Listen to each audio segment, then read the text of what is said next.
X-Men. Get it!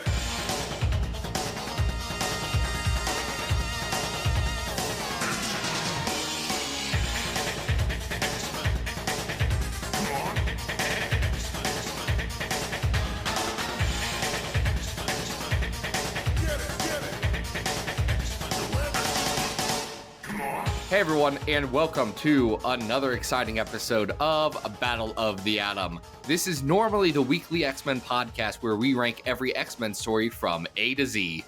I'm Adam. And I'm Zach. And Adam. Hey, what's up? Oh, I just wanted to let you know that we're not by ourselves this week. We're not just sitting here talking about random miniseries from 1997 by ourselves. No, in fact, I think we have our most high-profile guest yet on the show. So you want to introduce who we have with us today? Yeah, sure. Why not? You may know him from such classic titles like X-Men and X-Force and, Cable. He's done a lot of stuff. It's Fabian Nicieza. Fabian, how you doing today? How's it going, guys? Thank you for being here. This is very exciting. My pleasure. So yeah, this is really cool because I think we have, and the people who listen to our podcast have really been critically reevaluating and rediscovering 90s X-Force and realizing that it's actually super good. Okay. I think that anybody who was 12 years old back then thought it was super good, but I guess if 42-year-olds are rediscovering it again, that's cool. No, I think so. For me, I didn't grow up reading comics in the 90s. So the whole concept of 90s X-Men was incredibly intimidating because there was a lot of books. You were writing a bunch of stuff. There was a lot. Yes, there was. And the interconnectivity actually expanded in that time period quite a bit too. Absolutely. So jumping back into it and saying this is, a lot deeper and a lot cooler than, some of the snarky internet commenters of the early 2000s were leading people to believe. I think it's been a really, really exciting time. And I think it's been great to kind of jump into some of that stuff. I've all my convention travels that I do, combined with the actual physical product that gets sent to me by Marvel when they do the reprint collections, it really makes me realize that a lot of this particular time period is having a little bit of a renaissance. Maybe that's not the right word, but an upsurge in interest, because if you were 12 to 16 when you originally read it, you're like between 38 and 42 now or whatever, and you're rekindling with the content in a different way. I meet lots of people who come up to me and say, I was 12 years old when I read this comic, and I want you to meet my son. He's 12 years old now, and I'm trying to get him to read this stuff. So it feels like in a time when the X books had for quite a while kind of been neglected a little bit, I think, by Marvel, a lot of readers especially connect very fondly to a time period when everyone thought it was the most important thing on the planet Earth. Well, and I can say from my personal experience that I'm a little bit older than Zach. I actually did grow up reading these. So I kind of fit into that description that you just described. And I think these books meant a lot to me growing up. I think one of the things that we wanted to talk to you about is kind of how you feel about your legacy. I wanted to start by asking, when you jumped onto New Mutants, you were not only picking up after Simonson left, but this was really a time period when a lot of the artists were calling the shots. So I'm curious, as you transitioned from New Mutants to X-Force, at what point did you feel like you were being handed the reins of the X universe, so that you had the control on the books? Was there a moment like that? Yeah, the moment was actually once Rob and Jim and Wills finally left officially once and for all to go start exclusively doing their Image stuff. The time period between the announcement that they would be doing this and the actual departing was several months, which means several issues, which meant for a lot of us, both the understanding that we would just jump right in and take over once they were done, combined with the frustration that it just kept kind of dragging out a little bit. So anytime, like, I guess it was like between X-Force 6 and 13, it was almost all well, when is it going to be time? When are you done? Kind of thing. I can't totally speak to the X books because that was its own little thing going on because Chris Claremont had left, and I thought I was going to be asked to script the at least one of the books, and Bob Harris ended up asking John Byrne to script both, and that became a problem in and of itself because of all the scheduling. Mhm. So all I know is that with Bob asked me to write issues 12 and 13 of X-Men as almost inventory stories in a way, like almost like scheduled fill-ins. Yeah. And then I still to this day don't recall Bob ever officially offering me X-Men. It was just an expectation that I was just going to keep writing it. So I just kept writing it. And part of it was because we knew that we had a major crossover storyline already in the publishing program budget. That was always in place in the budget. The Image guys actually knew that, which might be one reason why they dragged their feet as long as they did, because either they were considering trying to have their cake and eat it too and participate in some capacity in the crossover because they knew it was going to make a lot of money and get a lot of attention, and or they thought that the longer they dragged their feet, the more it would hurt us in getting it out there and having it be good, which would only benefit them with their Image launch. Not having talked to any of them about any of this stuff, it's all conjecture on my part. I could see either or both being the case. So we jumped into Executioner's Song with very, very little advance notice, very little planning time. We put it together really quickly. I did a majority of the work in structuring that whole storyline. The artists were in place because we knew who we wanted to get to replace everybody. So we kind of hit the ground running. So anything pre-Image departure was its own little kind of, a combination, incredible excitement and chaos. Anything after the Image guys departed was a separate kind of a dynamic. So there, to me, it's two different time periods for me. So all the stuff with New Mutants flowing into X-Force, I was just scripting the book, so I didn't worry that much about anything. Scripting off of somebody else's plots usually is pretty easy. So it wasn't something I had to worry about that much. When the pages showed up, usually incredibly late, I scripted them, I handed them in, and that was it. Mhm. If the editor liked them, he liked them. If the editor didn't like them, he didn't like them. I was already writing 2 books a month for Marvel.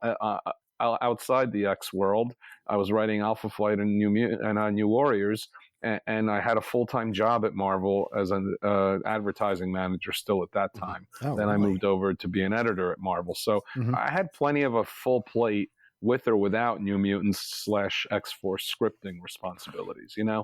So I didn't worry about it that much. Other than the difficult challenges of the schedule, I didn't worry about it that much. Well, I think that's interesting. That's something that I know I wanted to touch on a bit. So you had that background, especially as the advertising manager at what was commercially a fairly successful time at Marvel. So do you think that informed? fairly successful? I mean, Fairly? The book sold more. The books between 1998 and 1994, the books sold more than they had for the company since the early 1940s. So it was a very fairly successful time period for the company. absolutely, absolutely, and no intention of understating that, but No, it's quite all right. I love destroying people's sense of history. but at that time, do you think that informed how you were approaching that, or how did you balance the creative side with the the commercial aspects of what was your life at the time? Well, I've always been pretty good at being able to switch hats. I always had my business hat and my creator hat. And I always would flip them back and forth depending on the situation. So 1 minute I could be arguing for something regarding creators' rights or creators improving someone's page rate or treating someone better, whatever. The next minute I could be sitting there talking about how to try to excrete as much blood out of this rock as we possibly can for the company or the book to make a profit, I guess it could be considered a little schizophrenic, but I never thought of it that way personally, because I don't know, I was an advertising major in college, and I always had a mentality that this was commercial art, and both sides of that equation are equally important. So for me, comic books were always a creative product that you had to sell. You needed to sell it because the company needed to make money so that I can continue to make the creative product. And as a writer, I wanted to sell because it's going to make me more money, number one, but number two, the more it sells, the more it's validating the whatever work it is I'm putting into it, creatively speaking. Because no matter what, ultimately, everything is subjectively qualitative, but you cannot question quantitative, Yeah. So if a book is selling 500,000 copies, I could care less whether you think it's good or not personally as an individual. It's selling 500,000 copies. You know what I mean? So I always was able to go back and forth between the two pretty easily. I still can to this day. I feel like, we're hearkening back to this age of printing comics and kind of like printing money, essentially, for some of these characters. A huge part of that was Cable. I'm personally a huge fan of the Blood and Metal 2 issues. I love the Capullo run that you did with Greg on X-Force. Cable, historically has like one of the most convoluted backstories of any character in comics. You were responsible not only for X-Force, but then Blood and Metal, and then Cable got his own solo series too, to sort of add on to the popularity of the character. How did you feel your way through the early days of that character and trying to figure out what the heck his backstory was supposed to be? I feel I did it badly. That's how I feel I did really? it. Okay.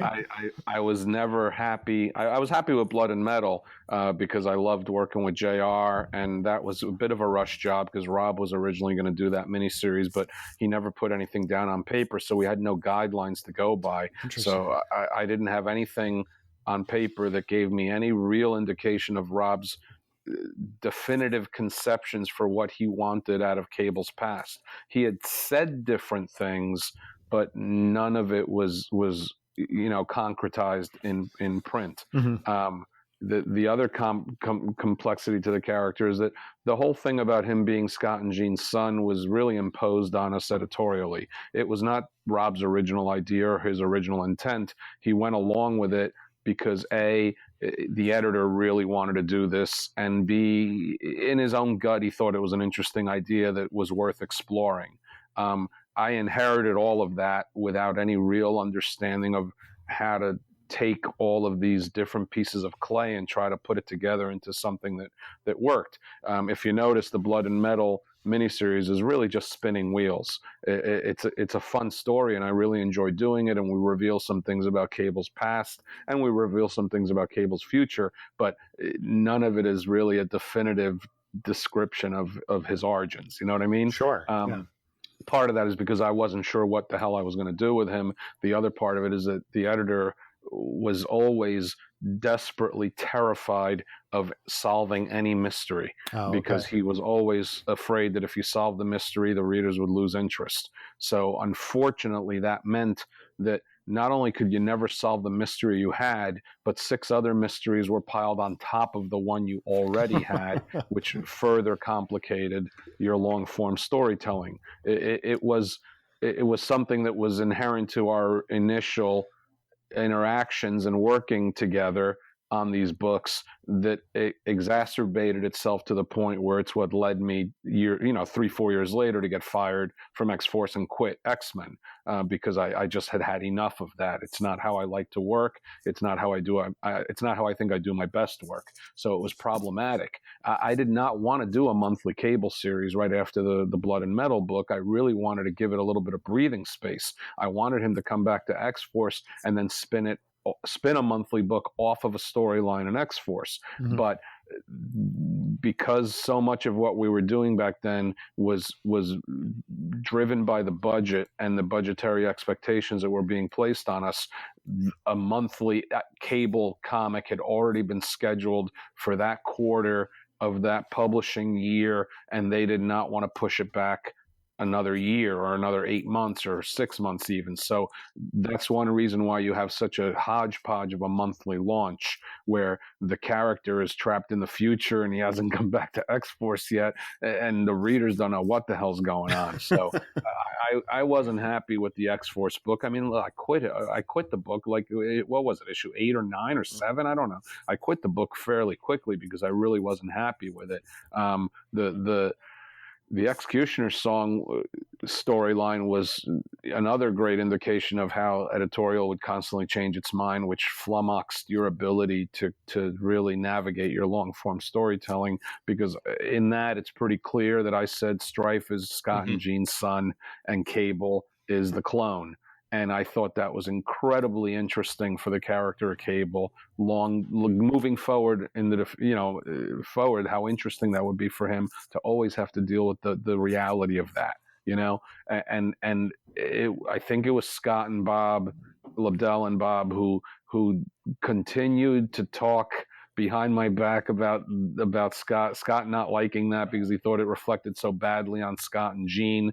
And I'm like, what difference would it make how does that reflect badly on Scott and Jean? The babies raised in the future, they have nothing to do with it, which is what ended up leading to that Cyclops and Phoenix miniseries, which I don't think I read for 2-3 years after it came out because I hated it so much. And I hated the idea that you're trying to redeem something that didn't necessarily need to be redeemed in such a forced way. And I also hated the fact that was a point where everybody's fingers were trying to stick in everybody else's pie. I was the only person who really tried very hard not to stick his fingers in anyone else's pie. I really didn't, because I had plenty of my own pies to deal with. I had a Family and New Warriors title to deal with. I was doing Nomad, so I did not have much interest in sticking my fingers into Excalibur or sticking my finger into Scott's book, But other people, namely Scott, wanted to stick his fingers in every single pie possible. And as a result, you end up having decisions made for the characters you're working on a monthly basis, which aren't even decisions that you might agree with, much less have an opportunity to contribute to. So all of that stuff just became a percolating mess. And it was one of the reasons why I quit the Cable book, because I did not feel that it was a character I was ever going to be given an opportunity to do right. And I felt I had not done him right to that point. Conversely, luckily, I got a 50-issue run of Cable and Deadpool in 2004. And to me, that's the definitive Cable. I don't need to write Cable again. I would love to, but I don't need to, because I feel I said as much as I needed to say about who this man is in those 50 issues, and there's always running jokes, like Gail Simone on Twitter is always saying she doesn't get Cable. And I'm saying, if you read 50 issues of Cable and Deadpool and you don't get Cable, that problem's not with me. The problem's with you, because in my opinion, having reread that work, it's all there. Who this man is all there. Yeah, I think for a lot of people, that became kind of the definitive thing for Cable and for Deadpool. I mean, it's one of the things that started him back up on this path that he is now, this world recognized character, which has got to be nuts. Yeah, I haven't read anything that they've done after after the book got canceled, to be honest with you. Well, I'm speaking more in terms of global media and the fact that there's multiple Deadpool movies that have made gobs of money. And while he was a character since 98 or New Mutants 98, and a big popular one at that point, I honestly think that when Cable and Deadpool started getting going, that's when this kind of revitalization, pushing him back into this mainstream and getting him primed for where he is now, really started. Yeah, it did, and it's a combination of a lot of factors. I mean, the fact that the book survived at a low sales level, but it survived, really helped reclaim both characters who gone through quite a bit of editorial transitioning and creative transitioning, and the reason they decided to do the book in the first place, and the reason they decided to ask me to do it, was because they wanted someone who might be able to get back to the DNA of both of these characters and basically fix is the wrong word, but basically reestablish who they should be. Mm-hmm. And I think I did that. I'm really proud of that book. I'm really proud of what it was. And I also know that it had a really loyal fan base that interacted with the book at a much greater level than readers were interacting with other Marvel titles. I mean, for crying out loud, we won Wizard Magazine Award Best Letter Page of the month of the industry.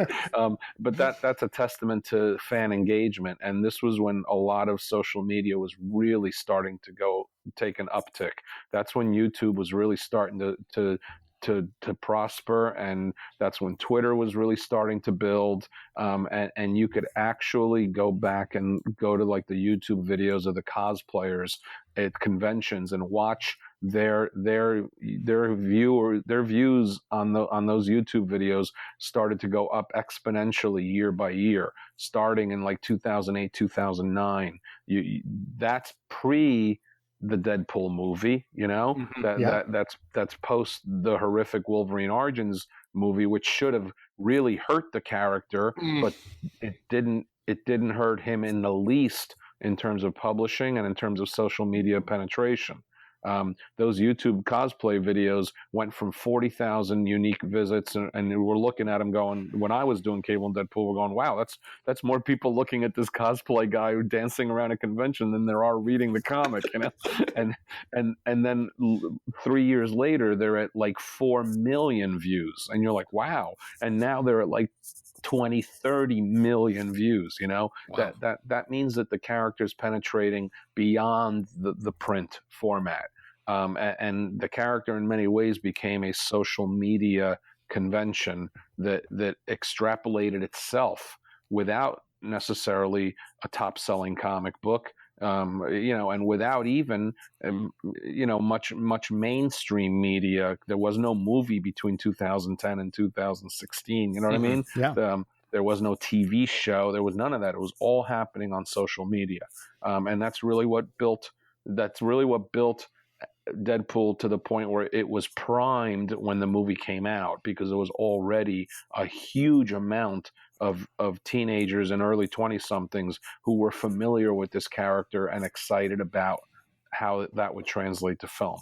Yeah, it's definitely more a result of, fans reacting when that test footage comes out, and building upon that fan reaction. You talking about your run on Cable and Deadpool, you have revisited these characters within the last couple of years. You did Split Second, which kind of was a reset again for Cable, especially. Yeah. They keep calling me up when they want a techno babble reason for how to fix a character, and then they don't hire me again because they complain that all I do is techno babble stuff. Well, and then we just recently saw you did a couple, a very short thing for the Domino Annual, which was cool. Do you feel a need? We've seen writers like Claremont and Simonson come back and do, forever style books where they kind of pick up from old continuity. Do you still feel a need to revisit any of these eras, or never? I would never do a book like that. Okay. I would never. I'm a huge proponent of the only thing that exists is what saw print. What I thought of doing, what I had in mind to do, what I wanted to do, none of that matters at all. Zero. Unless I get hired tomorrow to do another monthly Cable and Deadpool book, I'm not going to bother worrying about any of the ideas I had in my notebooks or on paper for what to do after issue 50, which weren't that many, quite frankly, because we were always operating under the guillotine of cancellation. So every 6 months we could have had our heads chopped off. So I was the anti-Fabian. I did not think 75 issues in advance. I just did it 6 issues at a time. Mhm. And I didn't worry that much about what was going to be the next arc until I knew we were going to get another arc. One of my pitfalls, one of my strengths as a writer, breaking in originally was also one of my pitfalls, is that I would think too long term. The last time I did that in comics was when I wrote Red Robin. And I got New 52. So I should have learned my lesson way before that. But that was the final lesson. I'm never going to do it again. I'm not going to worry about 75 issues of a character's development anymore, because the industry's not built that way anymore. So why bother? Yeah, I think that's fair. That's interesting. Though it does make this next question just a tiny bit awkward. Go for it. Oh, believe me, I'm very excited about this one. One character from your time on X-Force that's become very memorable to a lot of fans, and to I think a lot of people, is Adam X the Extreme, the third Summers brother to a huge number of people. But well, not just to a huge number of people. He is the third Summers brother, so that's besides the point. Remember what I said about only what appears in print counts? It did appear in print in Captain Marvel #3. That's wow. Fantastic. I know that he appeared in those things. I have not been able to track down those Captain Marvels because they aren't on that Marvel Unlimited app. And okay. Yeah, Captain Marvel #3. It was my final FU to the X universe. It was me giving the middle finger to Bob. It's basically Captain Marvel, Eric the Red, and Extreme guest stars, and I pretty much flat out say that he's he's the son of Taken. And I strongly hint that also he's got the genetic biology of Catherine Summers. It's a great question, because it's just emblematic of the frustrations and problems I had in working for that office at that time. I come up with an idea that the editor loves. I do a breakdown of the character and who he's going to be. I draw a design for him, and then Jeff Johnson really cleans it and makes it look much better for the trading card. And editor approves and likes all of it. Likes how I'm introducing him. The plan all along was to introduce him more bombastically than he's going to be, because then once you reveal his real story, you realize what's going on behind the curtain. The excessive bombast is part of an act on his part in many ways. And I have a whole mini series I want to do, and Jeff Johnson wants to draw it, and the editor never gives it a green light never lets me develop it and never lets me continue. But he lets me continue to sow the seeds, but he doesn't let me tell the story.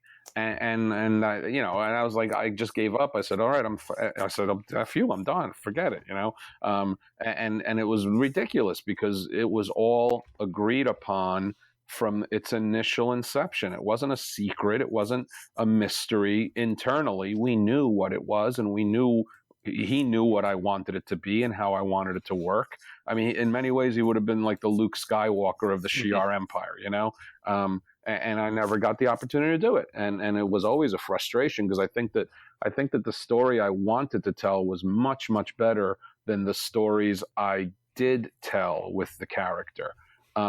But it makes no difference, because it never appeared in print. So all you really get is, people making fun of backwards caps and cutting people to oxygenate their blood, which, I'm sorry, is still a really freaking cool power.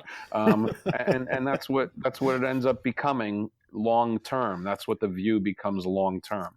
Mm-hmm. And then another generation of Marvel editors and writers come aboard, and not a single one of them know anything about the character other than what they see in print, and what they see in print is a little excessive and stupid. So they don't want to touch it with a 10-foot pole.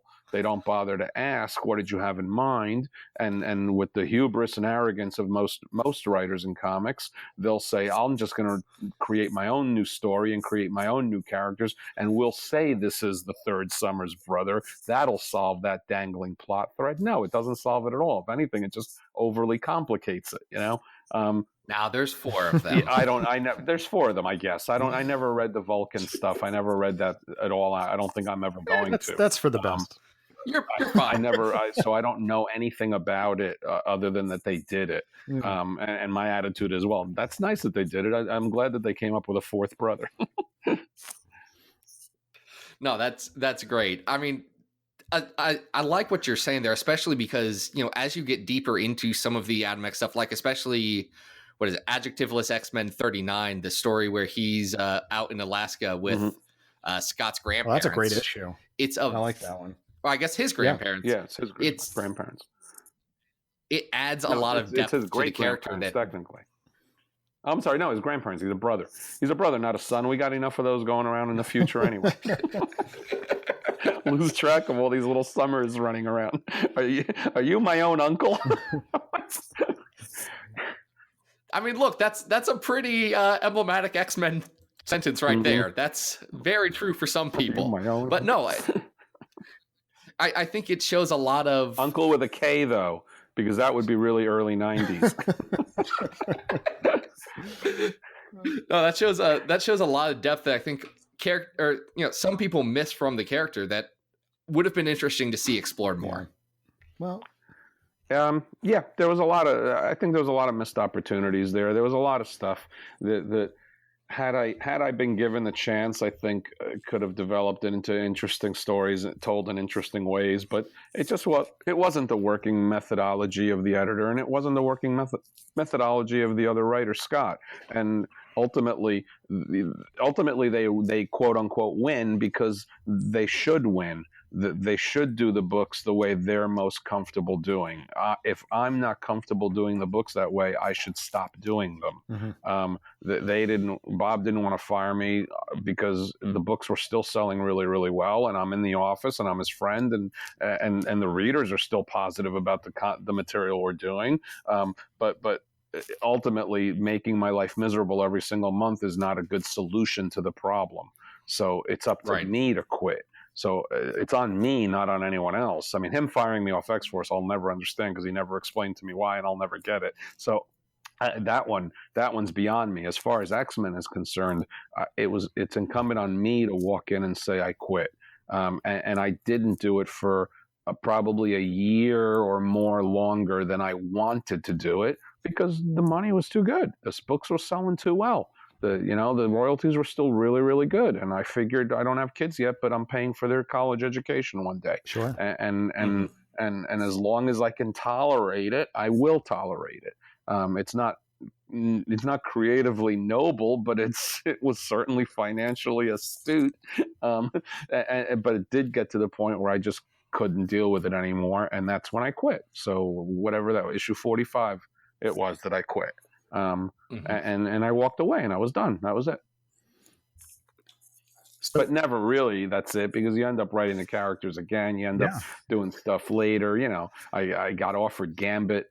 I quit Acclaim and walked out the door of Acclaim Publishing in 1998. In August of 1998, I forget what day it was. It was a Friday. And I leave the office and I make a couple calls telling people that I'd quit.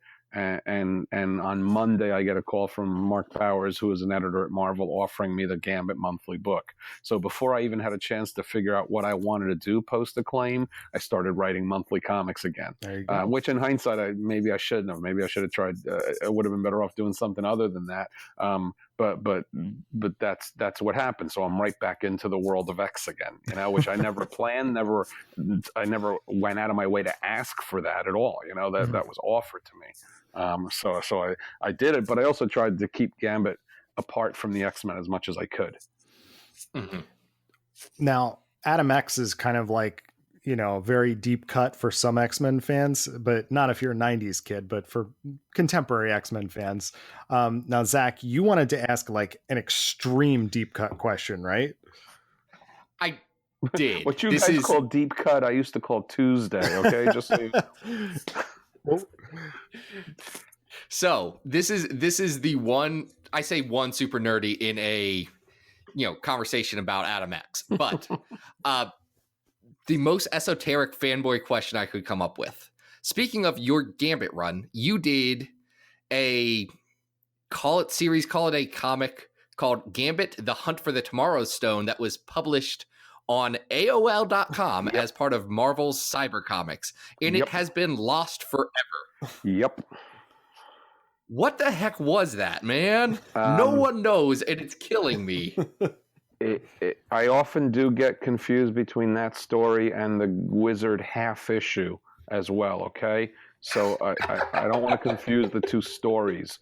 I think that the Gambit AOL story involved those characters that Lobdell had come up with, Sprat and this little cave girl, this little blonde the ones that they made that they said, they will never make action figures out of these, and then a month later they made action figures out of them. It involved her and her origins, and I don't remember much else about it, to tell you the truth right now. That's so many computers ago that I don't even have the data. I don't keep hard copies of stuff. The plot or the script may be in a hard disk somewhere that we used to use on the laptops.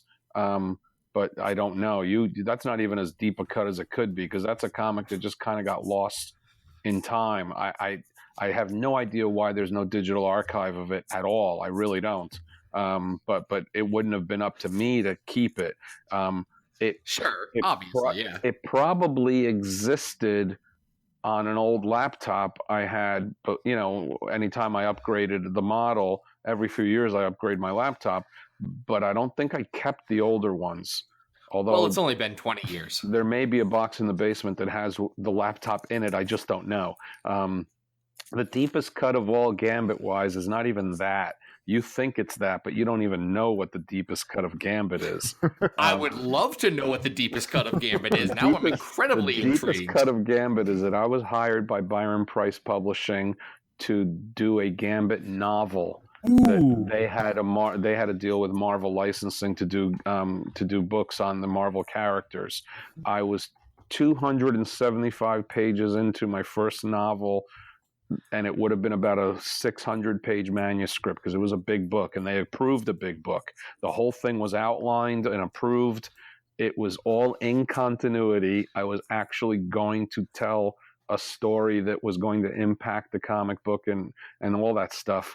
And Marvel pulled the licensing deal and killed it, and I got a kill fee for the work I had done, but the book never saw print and never was even finished, quite frankly. The totality of that manuscript and that outline exists on a single hard disk, and they're not floppy disks, those little plastic ones that have the little metal tabs on them, the 3M ones. Yep. That's where it exists. But I don't have a laptop that can currently accommodate those disks, so I would have to get it transcribed, or I would have to take it to an IT place that would do that. That's the only place that manuscript exists, and I have not looked at it in 15, 16 years. It was the early aughts. It was like 2003 or 2002, something like that. Holy cow. And I haven't looked at it in that long, and I probably would hate it if I read it now, because I would cringe, because I always cringe at my own prose, attempts at prose, I should say. But it does exist, and Gambit fans would have gone berserk for it, because it was all about his teenage years and his childhood, and it was a present past tense storyline, and we fleshed out all these interactions and relationships between all the guilds and all the clans and all this stuff. It was a deep cut for Gambit. I feel like for sure. We need to send you a disk drive. I want to read this thing.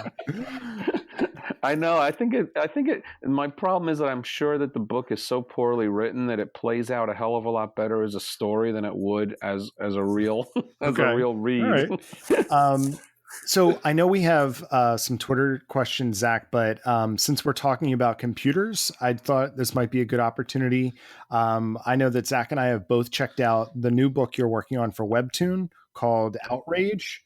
Good move, guys. Very smart to do that in anticipation of our podcast. I'm definitely enjoying it. It's a really interesting take on, our digital social media frontier right now. How are you pitching this to new fans to get them to read? He's the Deadpool of the internet, okay. I guess. I just pitched him as Outrage is the bully who bullies the bullies on the internet. But what happens then if the bully who bullies on the internet is also a bully? So the idea that I had for this is that you think it's one thing, but it's going to take a bit of a turn, I hope, in the second half of the story. It's a 26 chapter storyline, and we're only up to chapter 8. The first half of the storyline is who is Outrage, but the second half of the storyline is going to be a little bit more of why is Outrage.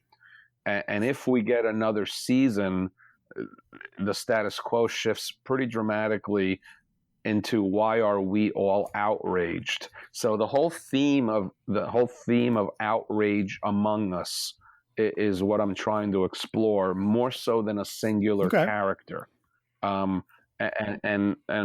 can't get to all of that stuff until I've established the singular character as the lightning rod through which the story starts to unfold. So we're at a point now in the story where the FBI is already investigating what's going on, and they're going to start narrowing down who the potential suspects are, and then they're going to start interrogating the potential suspects. Then we're going to find out who's behind Outrage, and that has its own complications, and then we're going to see it take a slight turn from that, because the expectations of who Outrage is in the real world versus what Outrage is in the digital world are going to become two different things, and that's where we start to explore the kind of like the totality of this. Is it us in our heart and soul and our fingertips, or is it almost something that's existing electronically between us, you know what I mean, between our laptops and our phones, and and all that stuff. So what I'm going to try to get at is that there's a place for outrage everywhere, both in our hearts and in our electromagnetic sphere. That was a pretty solid pitch. I like that. And so far, yeah, I'm just trying to paint the world as a very, very beautiful, hateful place. and so far, I've been reading it for free. I think people can get the Webtoon app and they can read it, right? Yep, the Webtoon app or webtoon.com, and it's always going to be for free. Well, I can't say always, but the business model has been free and it will continue to be free as long as their business model is driven by advertising revenue. And as far as I know, they do very, very well with that. The more people have already read the Outrage comic I've done, to 8 chapters equals basically 2 issues. More people have read these 2 issues of Outrage on Webtoon than have read any single comic or 2 comics that I've written in over 15 years. Wow. So the numbers are stronger than print, because the amount of subscribers and users they have on their platform are ginormous, because it is a worldwide platform. It is a Korean publisher. The majority of their audience is Asian teenage girls, and many of them are checking out Outrage because they see creator of Deadpool, so they're curious, But I'm very happy with exploring this storyline through this platform. I think it's a really appropriate and fun way to take it. No, it's definitely been an enjoyable experience reading it so far. And for people who are listening to this, if you just swipe on over to the episode notes for this episode, there's going to be a link to it right there. So, jump on over and check it out. Appreciate that. Before we wrap up, we did put out a call for some Twitter questions for you. And I'll tell you, a lot of people have a lot of opinions on Twitter, as I'm sure doing Outrage you have found out. Really? They do. People have opinions. I'm sure 90% of them are informed opinions too. There's some, but we got a couple of these questions that we wanted to kind of rapid fire run by you. So coming to us from at Ben Thomas Belser, he wants to know about the nickname Shatty Buns, where that came from, and kind of, I think, why. I'm pretty sure Farrell is the one who came up with that. Not me. It was her. And why? Because Farrell was a sarcastic city biatch, and she would want to annoy everyone she could, and that would be a way she thought of trying to annoy him. That's great. Shatty Buns is cute. That's a really cute nickname, though. I like that, Shatty. I forgot all about Shatty Buns. Has stuck around for a shocking amount of time. There's nothing wrong with Shatty Buns. I do not need to justify it or defend myself on Shatty Buns at all. It's perfect. We're big fans. That's fine. Great. Now, speaking of Shatty Buns, world's #1 Shatterstar fan at Genetic Ghost asks, are there any stories you wanted to tell in your original X-Force run that you couldn't or just didn't have time for? Yeah, there were lots. Unfortunately, for the biggest Shatterstar fan in the world, not many of them involve Shatterstar because I couldn't stand the character. I was thrilled when he met a helicopter blade in Deadpool 2. It was the best handling of Shatterstar I've ever seen in my life. I really, actually, joking aside, I really would have liked to have had the opportunity to explore that character's evolution in terms of his coming to understand his own sexuality and human sexual nature, and how interpersonal relationships worked or didn't work, because I was just starting to get to the point where I was beginning to humanize him that I got fired from the book. And it's a real frustration because I'd gotten so bored of writing him as a testosterone-y, two-bladed tough guy. It just bored the living out of me that I was really happy to start to explore new aspects of the character, and I never got a chance to, and I would like to have. Now that's interesting. Now, out of curiosity, were you, the way they ended up going with it was putting him in a relationship with Richter, and that's been a pretty long-standing thing. And there was, some seeds of a, very close friendship of them planted in your run. But was that the direction you were heading with it, or? No. Actually, the direction I was planning was that in Shatterstar's, as Richter's trying to help him understand human relations and interaction, his misunderstanding of that would have led Shatterstar to fall in love with Richter and not understand why Richter didn't love him back the same way, because Richter was heterosexual when I was writing Richter, right. And I thought that was an interesting exploration of all of those themes. Shatterstar was not necessarily homosexual. He was not heterosexual. He was not bisexual. He was asexual and had to come to understand what his sexuality could be or would be. And I had not come on any kind of a landing point, not the least of which is, don't forget, guys, this is still mid-90s. Right. It's still Comics Code approved stuff. You're only going to be allowed to do certain things back then with Marvel.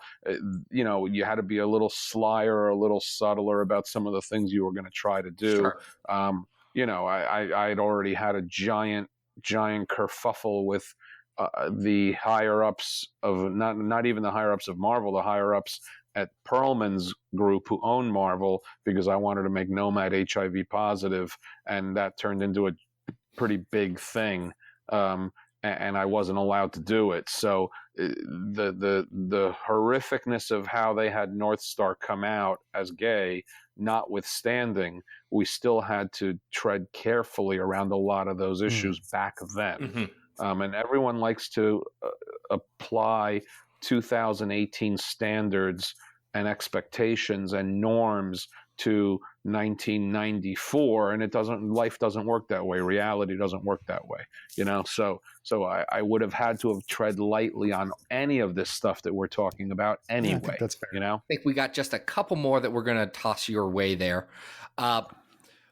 So at Mojo's Work on Twitter asks, can we talk about Rainfire, or if any of the Mutant Liberation Front were poised for a breakout moment?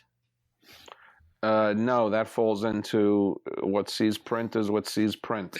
I had a solution to all the Rainfire stuff. I had a lot I wanted to do with the Mutant Liberation Front, but it was not to be. What I really wish had seen print was my original script for X Factor Annual 3 that I did with the fantastic late Mike Waringo. My original script for that annual was 100 times better than what saw print, but editorial saw fit to stick all 15 of their digits into the pie, and I think that annual suffered greatly as a result of it. But my plans for Mutant Liberation Front and for Danny especially were going to get rougher, uglier, and tougher for all of them. But it was not to be.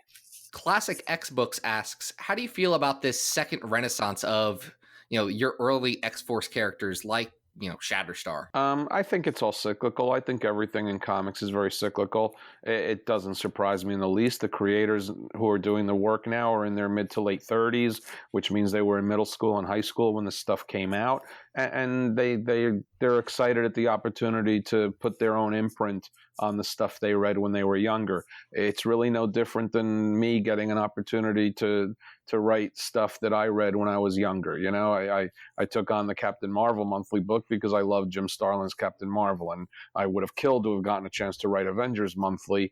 But I didn't get a chance to do that. I only got to write Avengers a little bit, but that was my book growing up. So, it's not surprising to me in the least that it's been a 25-year cycle. So it's popular and successful for 5 to 8 years.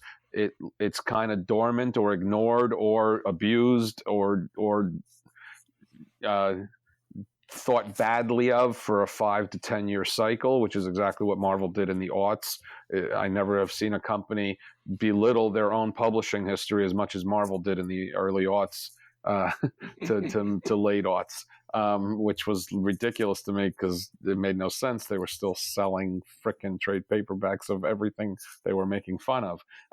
So now here we are into the late teens, and the resurgence is looking back to that stuff. Also, there's a resurgence, it seems, at Marvel of focus and attention on the X books.